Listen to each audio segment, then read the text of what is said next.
Well, as you know, we called for this emergency meeting of the Security Council to explain as fully as possible our position on the current situation in Ukraine.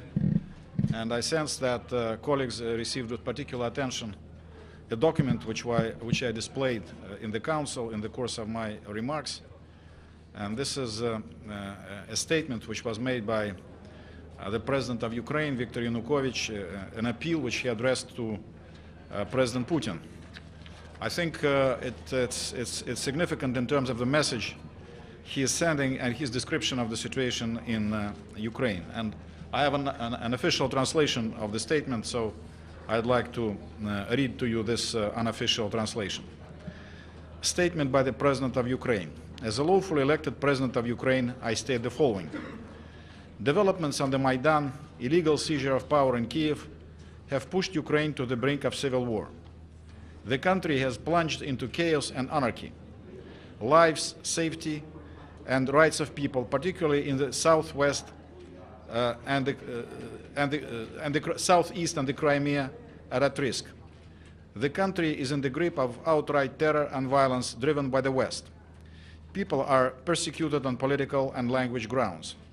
In this context, I appeal to the President of Russia, Vladimir Putin, to use the armed forces of the Russian Federation to re-establish the rule of law, peace, order, stability, and to protect the people of Ukraine. Viktor Yanukovych, March 1, 2014. And I can show to you the photocopy of the original of this statement, which was written by President Yanukovych and sent by President Putin. Now you have followed the debate, I hope, so I'll take some questions if you have any. Matthew. Sure. Thanks a lot. I noticed that toward the end you said that you expressed some support for the mission of Jan Eliasson, if I understood it correctly. What do you see his mission as being, and do you think, unlike Mr. Seri, he actually could go to the Crimea and speak with the authorities? Well, I think the first stage, as it was explained to us, and I talked with Mr. Eliasson before his departure to Ukraine. First of all, he wants to explore the situation in Kiev.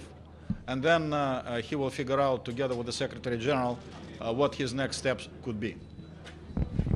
Thank you, Ambassador. You showed us this letter from Mr. President Yanukovych. Is Russia going to restore order and peace in Kiev? Well, it is the people of Ukraine who ultimately are going to restore peace and political process and democracy in Ukraine. Our concern is the possibility, which we fear can be quite real, of the violence which we have seen in the past 2 or 3 months in Kiev and in some western and central regions of Ukraine can spread to the eastern and southern parts of Ukraine and to the Crimea. In the Crimea, as you know, certain measures have been taken by the authorities of that autonomous republic and also by the Russian Black Sea Fleet, which is present there.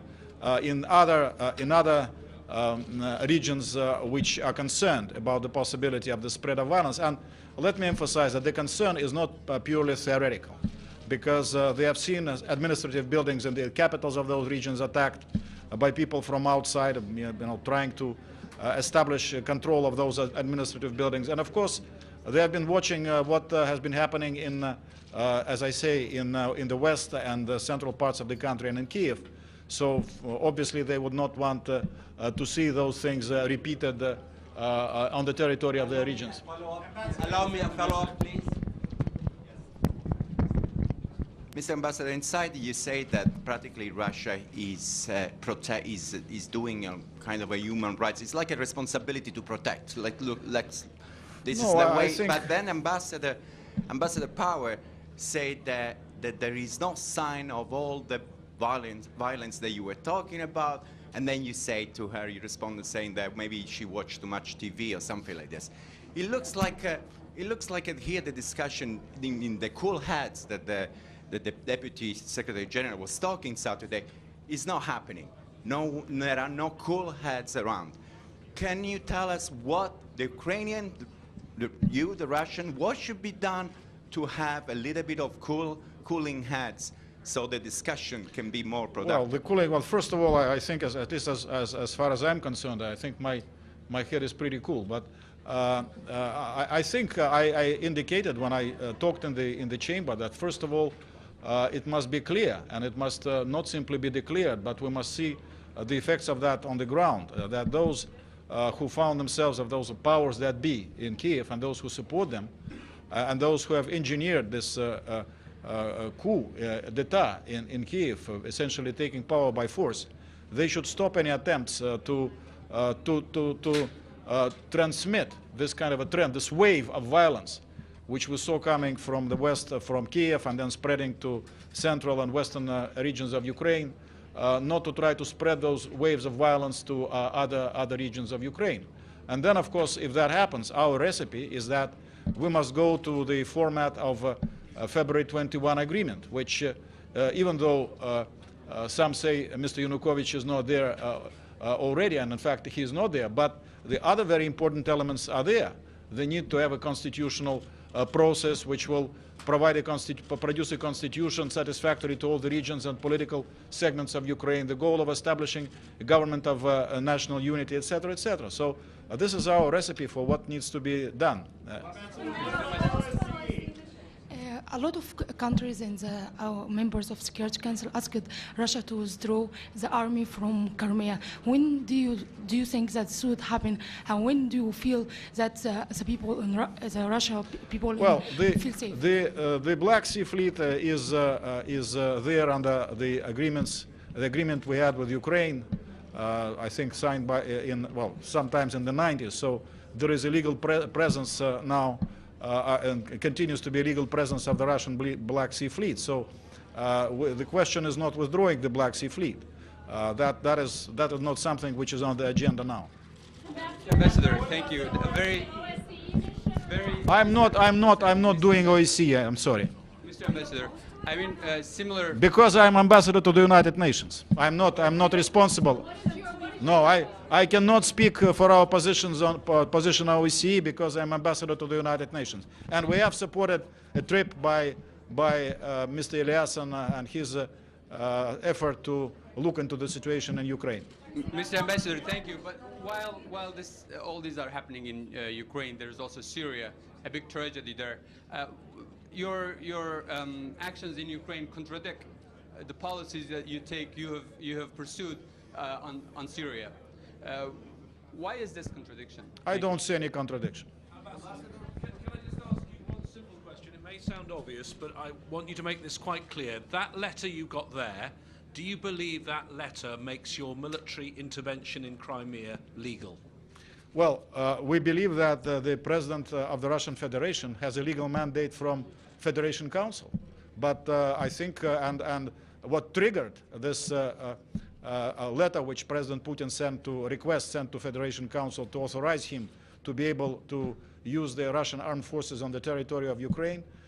He made this request of the Federation Council, and the Federation Council provided him with a mandate. But I think it's important to realize that the person who we believe legally is President of Ukraine also shares our concerns, shares the concerns of large segments of the Ukrainian population about what is going on, and is appealing to Russia to use our armed forces in order to change the situation and to prevent the situation from further deteriorating.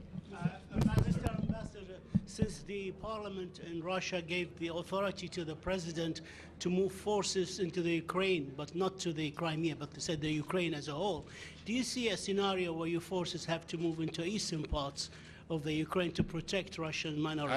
I don't want to discuss any scenarios, but we have said repeatedly that our concern is that, and the concern of people there, that the people in eastern and southern parts of Ukraine are very worried about the current trends. Inside the council, you refer to the Autonomous Republic of the Crimea. Is that a separate entity than Ukraine? No, this is something which is prescribed in the constitution of Ukraine. They have an autonomous status under the constitution. It's another aspect of the situation, but I'm simply giving you some information that they want to have a referendum on expanding their autonomous status, but it's a completely different matter. Please. Entering these chamber, you have said that you came actually to explain in more detail Russian policy. Then you offered some of the rather pictures of how do you see it. But are you now convinced that you really have a real response that you have expected from the Security Council member, or you would agree that overwhelmingly that was a condemnation of your action in Ukraine? Oh, well, first of all, I don't see the overall discussion which has taken place in the Security Council, even though there were some strong words, but I would not describe the tenure of the entire discussion as a condemnation. And then the purpose of having an open meeting is to appeal to a broader community. So I hope as a result of what we have said today and in previous meetings of the Security Council, and the result of what I'm trying to also explain in response to your question, is that the international community will better understand where we're coming from, especially if you report the results of today's discussions objectively. There has been a document going around regarding Russian military forces that are asking Ukrainian Navy sailors to depart some ships by 6 o'clock, or there will be open fire. Can you describe? Okay. There is a lot of disinformation. I'm not sure whether it's this particular document, which I've not seen. Yeah. What threat do the sailors pose to the Russian-speaking people in the Crimea? I'm sorry? What threat do the Ukrainian sailors pose to the? I'm not able to respond to your question because I'm not sure. I have no information about this kind of documents. So much. The State Department of the United States said we are going to make some sanction against Russia. Do you have any comment about these sanctions? I'm sorry, I didn't. State Department of the United States said. No, it's just, I don't want to speculate about the future. Ma'am. Members of the Security Council mentioned that it was no proof of humanitarian need for Russia to come into that area.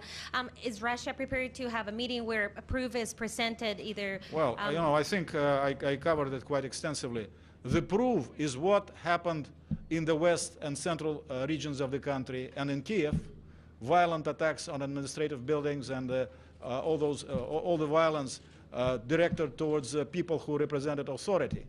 And the proof is that there have been some attempts to do the same in eastern and southern parts, particularly in the eastern parts of Ukraine, including the administration of the Autonomous Republic of the Crimea. So for the people who actually live there, they need no proof to be concerned. And we need no further proof to say that we are not able to allow the same things to happen in eastern and southern Ukraine, while some international structures are discussing what they can or cannot do in order to control the situation. Maybe two more questions. No, you asked your question already, please. Given the rancor and the situation as it exists at this point in time, do you think this is there is some sort of a way out of this crisis? And that do you see light at the end of the tunnel? I do. In fact, I already addressed that. I think there are two elements. Just drop this policy of intimidation and drop this idea that you simply can impose some revolutionary or rule on other regions of Ukraine. And of course, you need to return. We think that February 21 is an excellent basis on which a political process can be organized. You've mentioned several times meddling by Western countries in the situation. We know the National Endowment of Democracy and NGOs. We know about the Newland tape. We know that she visited the square and gave cookies out, and McCain has been there. My question is, would this uprising have taken place without Western backing, financial and others? And do you see that as a provocation against Russia? Well, first, I'd like to repeat what I said in the chamber in response to the comments by my Ukrainian colleague. Of course, there was a large amount of popular unrest in Ukraine, no question about it. And very large segments of Ukrainian population, large crowds came to the Maidan to express their legitimate concerns about what was going on in Ukraine and the mismanagement of Mr. Yanukovych and his government, no question about that. But very early in the process, this peaceful political protest was hijacked by national extremists. And I would suggest that actually they were the ones who, by force, brought to power those people who are there in the government and presenting a more likable image to the West. And yes, we believe that, I don't want to go too far into various conspiracy scenarios, but it's quite obvious that there was a heavy involvement of outside factors in what happened, and they bear a large part of responsibility for the crisis coming to this point. And in the previous meeting, I spoke at some detail about what things could have been and should have been avoided. Unfortunately, they took the strategy of raising the ante all the time. And I mean, someone must have worked against that agreement, which was signed on February 21 with the support of 3 ministers from the European Union. Somebody must have been behind it being derailed. Maybe those who, as we all know, expressed their strong dissatisfaction with the work of the European Union in Ukraine. Thank you very much.